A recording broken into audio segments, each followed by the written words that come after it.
미국 연준이 올해 기준금리를 3차례 내릴 것이란 기존 전망을 유지했습니다. 코스피가 약 2년 만에 2,750선을 돌파했습니다. 수도권 30분 출퇴근 시대가 열렸습니다. 수도권 광해급행철도 GTX-A 노선 수서 동탄 구간이 오는 30일부터 운행을 시작합니다. 고금리 고물가 속에 서민 경제가 한계 상황을 맞고 있습니다. 카드빚 연체가 늘고 보험 해약 건수가 급증하고 있습니다. 정부가 9년 전 폐지된 분양형 실버타운을 다시 도입하기로 했습니다. 중산층을 위한 민간 임대주택 실버스테이 시범 사업도 추진됩니다.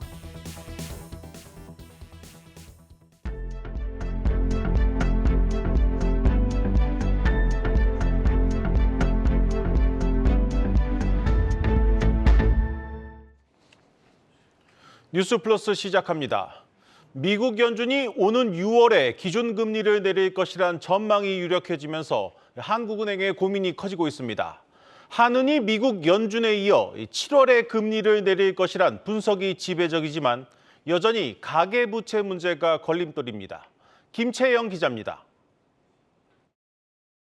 시장의 예상대로 미국 연준이 5번 연속 기준금리를 동결했습니다. 목표치에 못 미치는 물가 상승률과 여전히 불확실한 경제 전망이 이번에도 금리를 붙든 겁니다. But inflation is still too high.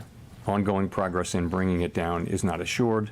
The economic outlook is uncertain, however, and we remain highly attentive to inflation risks. We are prepared to maintain the current target range for the federal funds rate for longer, if appropriate.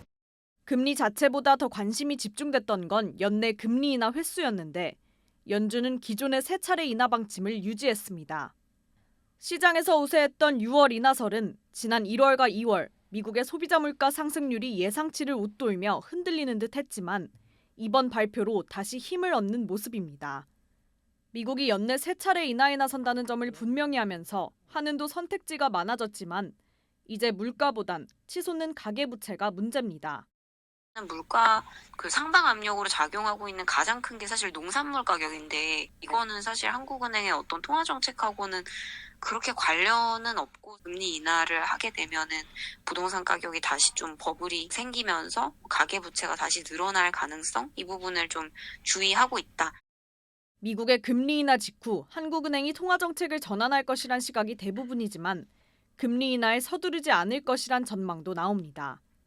한국과 미국의 금리 역전폭이 지금보다 더 벌어지면 환율 상승도 뒤따를 수 있어 연준의 움직임에 대한 확신을 얻은 뒤 천천히 금리를 내릴 것이란 의견입니다.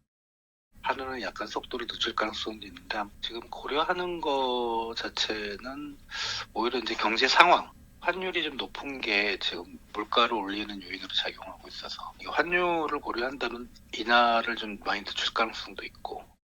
이창용 총재도 상반기 중 금리 인하는 쉽지 않다는 의견으로 오는 5월 발표될 경제 전망에 따라 인하 시기를 판단하겠다는 입장입니다. 한국경제TV 김채영입니다. 고금리와 고물가 속에 서민 경제가 한계 상황을 맞고 있습니다. 이 카드 빚을 갚지 못하고 이 최후의 보루인 보험까지 해약하는 사람들이 늘고 있습니다. 장슬기 기자입니다. 고금리 여파가 지속되면서 빚을 제때 갚지 못해 은행의 부실 채권으로 전락한 비율이 지난 1년 내내 상승세를 나타냈습니다. 이 같은 현상은 서민금융 주축인 제2금융권에서도 여실히 드러납니다. 국내 9개 카드사의 카드론 잔액은 꾸준히 증가세를 나타내며 지난달에는 39조 원을 넘어서 역대 최대치를 나타냈습니다. 급전 마련을 위해 카드론을 쓰는 금융소비자는 늘었지만 고금리 부담으로 상환을 제대로 하지 못하면서 카드론 연체율 역시 가파르게 오르고 있습니다. 결국 최후의 보루로 여겨지던 보험까지 손을 대기 시작합니다. 일명 불황형 대출로 불리는 보험 약관 대출은 지난해 말 기준 71조 원으로 역대 최대 수준을 보였습니다. 대출에서 끝나지 않고 아예 보험을 해약하는 경우도 지난 2021년부터 꾸준히 늘고 있습니다. 정부가 금융 취약계층의 부담을 덜어주기 위해 일부 성실 상환자를 대상으로 신용 사면에 나서기도 했지만 오히려 금융사의 건전성에 부담으로 작용할 것이란 지적이 나오면서 제도권 금융 문턱이 높아지는 악순환까지 우려되는 상황입니다. 전반적으로 연체율이 상당히 높아져 있는 상황인데 연체율이란 게 안기가 좋아지지 않으면 이게 연체율이 낮아지거나 이러면 쉽지 않거든요. 뭐 카드론도 그렇고 신용판매도 그렇고 타이트하게 관리하는 그 수밖에 없습니다. 정부는 현재 제2금융권의 건전성에 대해 충분히 관리 가능한 수준이라고 판단하고 있지만 금융권 곳곳에 불황 시그널이 나타나고 있는 만큼 대응책 마련도 필요해 보입니다. 한국경제TV 장슬기입니다. 수도권 30분 출퇴근 시대가 열렸습니다. 수도권 광역급행철도 GTX-A 노선 수서 동탄 구간이 오는 30일부터 운행을 시작합니다. 요금 4,450원의 수서 동탄 구간을 20분 만에 주파합니다. 성나균 기자입니다. 제가 내린 이곳은 수서역 지하 4층입니다. 이곳에서는 오는 30일부터 GTX-A를 탑승할 수 있을 전망인데요. 40m 깊이의 승강장으로 내려오면 성남으로 향하는 표지판을 볼 수 있습니다. 개통을 앞둔 GTX-A는 어떨지 직접 타보겠습니다. 수도권 광역급행철도 GTX는 지하 깊은 곳에서 운행되는 대심도 철도입니다. 가장 먼저 개통하는 A 노선을 이용하면 수서역과 동탄역을 20분 만에 오갈 수 있습니다. 평일 기준 출퇴근 시 승용차로 70분, 버스로 90분이 걸리던 시간을 획기적으로 줄인 겁니다. 한 번에 1,000명의 승객을 태울 수 있고 하루 평균 2만 명이 이용할 것으로 추산됩니다. 좌석의 넓이는 일반 지하철과 크게 다르지 않습니다. 성인 남성이 나란히 앉으면 좁다고 느낄 수 있습니다. GTX는 평균 100km의 속도로 달리는데 운행과 정차 등을 감안하면 일반 지하철보다 3배 정도 빠릅니다. GTX-A에는 KTX에 적용되는 단문형 출입문이 적용됐습니다. 국내 전동차 중 최초인데요. 일반 지하철과 비교했을 때 상대적으로 소음이 덜한 겁니다. 다만 SRT와 선로를 공유하는 만큼 오류가 발생하면 운행 중단이나 지연이 불가피합니다. 그런 상황이 발생하지 않도록 사전에 철저하게 시뮬레이션을 여러 차례 했고요. 또 안전 점검과 시험 운행 전문기관의 검증을 통해 가지고 확실히 제어를 해놨습니다. GTX-A의 요금은 수서 동탄 기준 4,450원으로 결정됐는데 K패스나 환승 시 할인이 적용됩니다. 오는 30일 시민들에게 첫 선을 보일 GTX-A는 출퇴근 시 17분, 평시 20분의 간격으로 하루 120회 운행될 예정입니다. 한국경제TV 성나균입니다. 코스피가 2년 만에 2,750선을 돌파했습니다. 올해 3차례 금리 인하를 예고한 미국 연준이 앞에서 끌고 인공지능 반도체 바람이 뒤를 밀면서 오늘 하루만 2.4%나 올랐습니다. 김동아 기자입니다. 엔비디아는 현재 삼성전자의 반도체 칩을 테스트하고 있다. 젠슨 황 엔비디아 CEO의 한마디에 6% 가까이 올랐던 삼성전자의 주가는 오늘도 3.12% 상승하며 8만 전자에 바짝 다가섰습니다. 이틀 동안 외국인과 기관의 순매수 금액만 3조 원이 넘었습니다.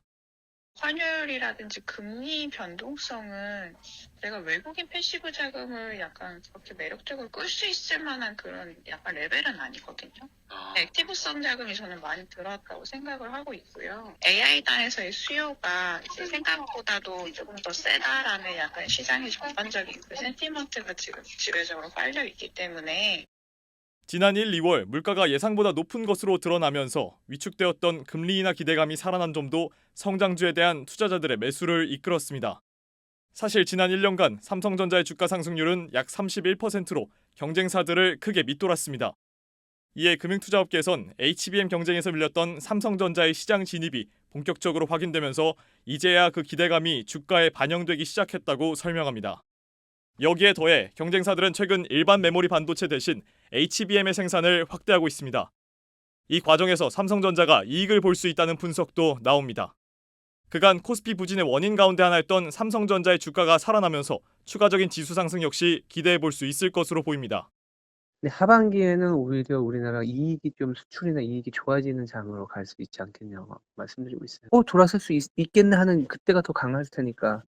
실제로 한 금융투자업계 관계자는 코스피 방향을 조금 더 지켜보긴 해야겠지만 한국의 수출이나 물가가 조금 더 긍정적으로 인식된다면 상승 모멘텀을 확실하게 얻을 것이다 라고 설명하기도 했습니다. 특히 지난달 코스피 상단을 높이는 증권사들이 늘어나면서 연중 최고치를 경신한 지수의 추가 랠리 가능성이 주목받고 있습니다. 한국경제TV 김동아입니다.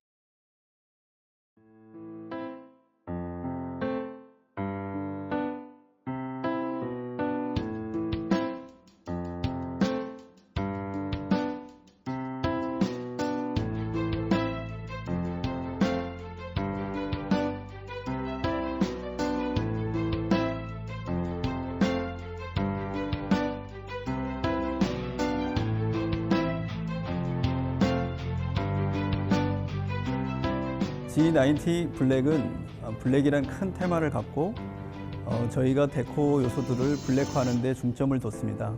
다양한 블랙들이 모여서 하모니를 이루는 블랙이 주요 컨셉으로 생각해 주시면 되겠습니다.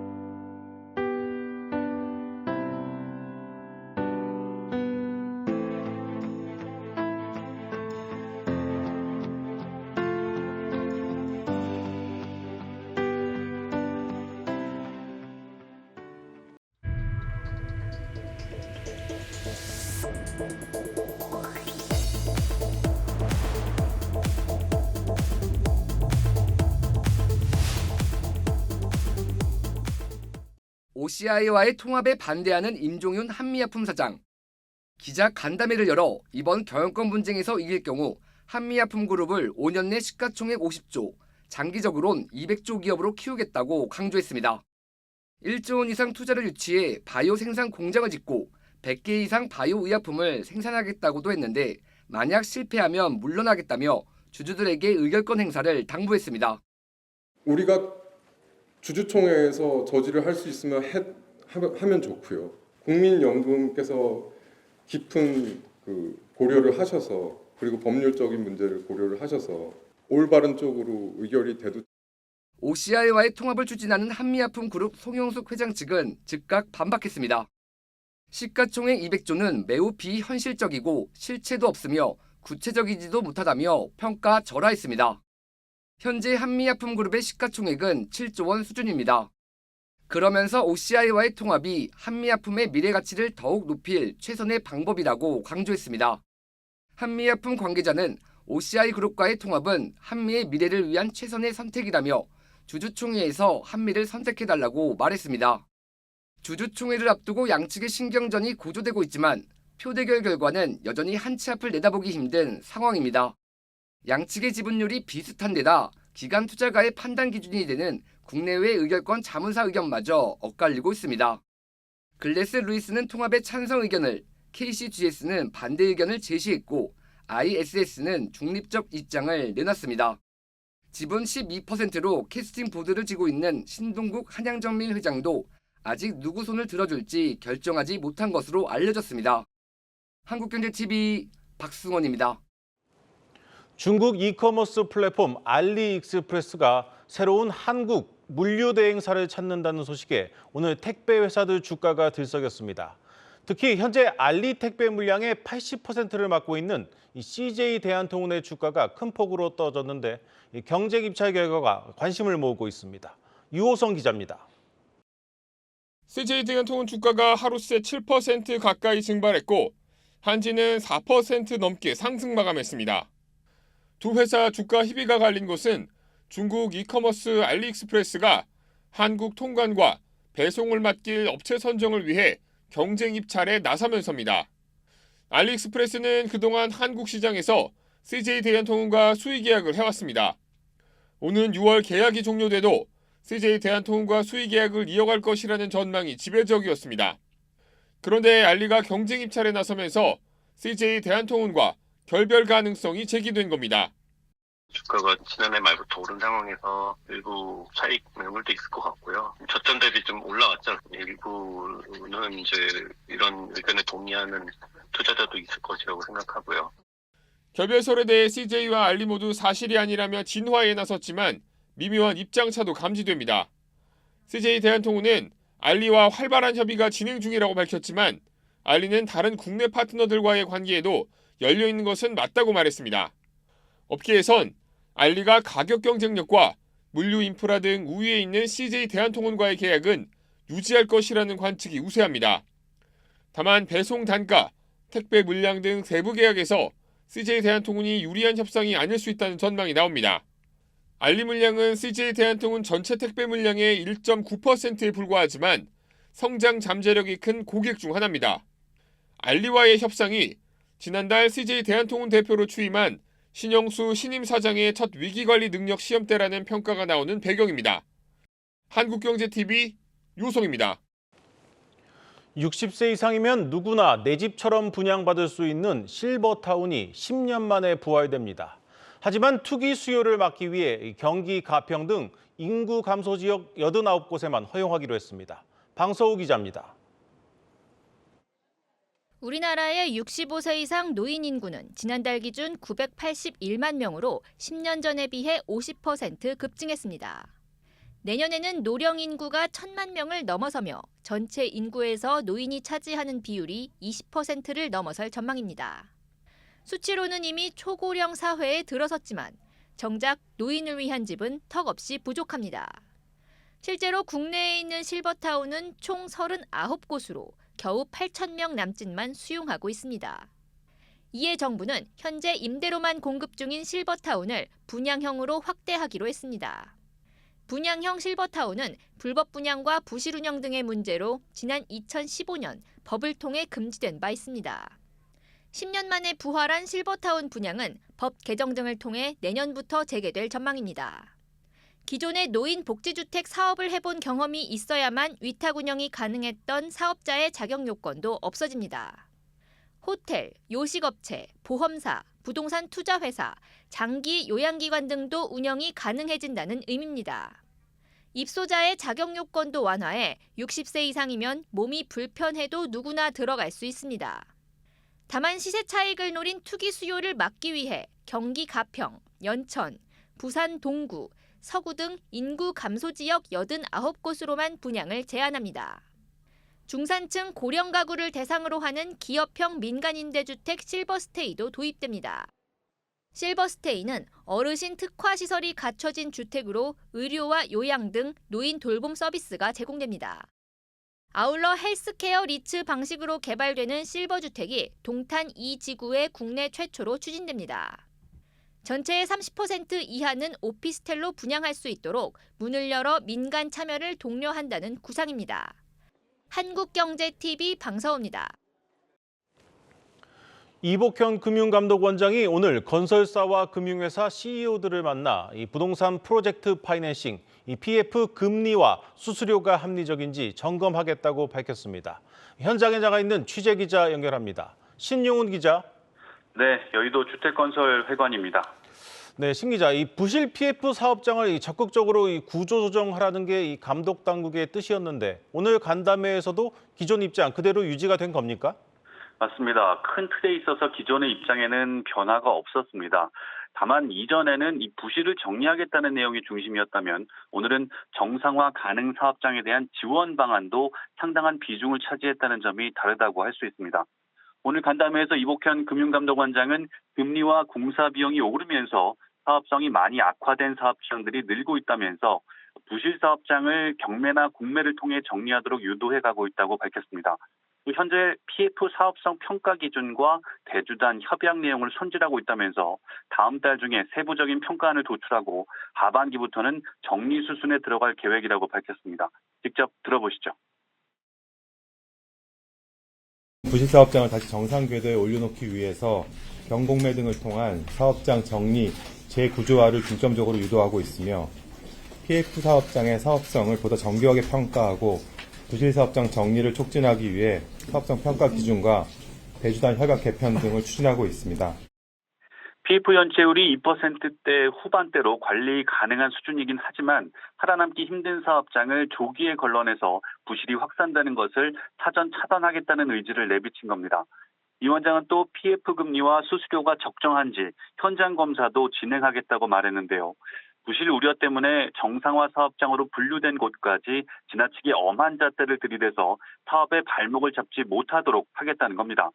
오늘 간담회에서 건설업계 측에서도 같은 취지의 요구가 있었던 만큼 금융사들도 손실 분담해서 사업장을 재구조화하는 쪽에 초점을 맞춰달라는 주문으로 풀이됩니다. 지금까지 부동산 PF 정상화 간담회 현장에서 전해드렸습니다.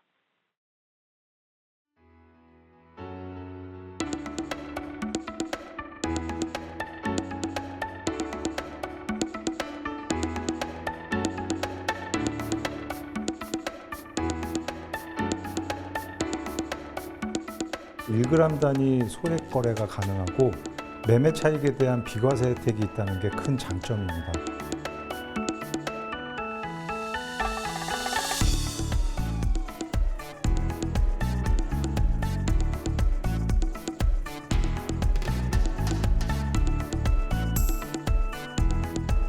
많은 투자자분들이 이 KRS 금시장에 좀 안전하게 투자할 수 있도록 금시장을 좀 알리는 데 노력을 하도록 하겠습니다.